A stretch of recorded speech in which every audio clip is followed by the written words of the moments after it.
আসসালামু আলাইকুম। আজকে আসছি হচ্ছে মাইকলা মসজিদের এখানে।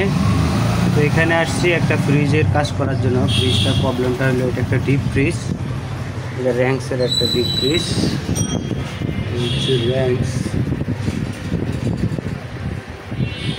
র্যাঙ্কসের ডিপ ফ্রিজ। তো ফ্রিজটার সমস্যাটা হলো কম্প্রেসারটা বডি শর্ট হয়ে গেছে। তো এটার অরিজিনাল কম্প্রেসারটা নাই।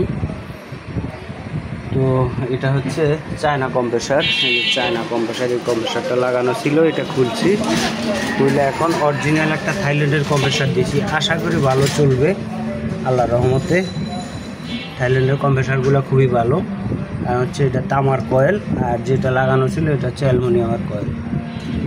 তো আপনার যদি প্রয়োজন হয় যোগাযোগ করতে পারেন। এসি, ফ্রিজ, মাইক্রোওভেন, ওয়াশিং মেশিনের যে কোনো সমস্যার জন্য ইনশাল্লাহ যোগাযোগ করতে পারেন। তো আমার একটা ইউটিউব চ্যানেল আছে, ইউটিউব চ্যানেল নাম হচ্ছে হোম সার্ভিস 389।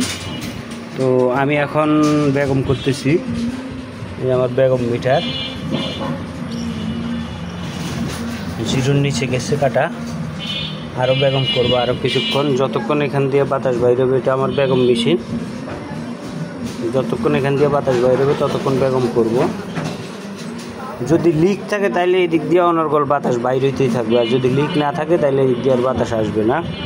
তো আপনার যদি প্রয়োজন হয় ইনশাল্লাহ যোগাযোগ করতে পারেন। আমি বাসায় যাইয়া হোম সার্ভিস দিয়ে থাকি। এসি, ফ্রিজ, মাইক্রোওভেন, ওয়াশিং মেশিনের যে কোনো প্রয়োজনে ইনশাল্লাহ যোগাযোগ করতে পারেন। আশা করি ভালো সমাধান পাবেন।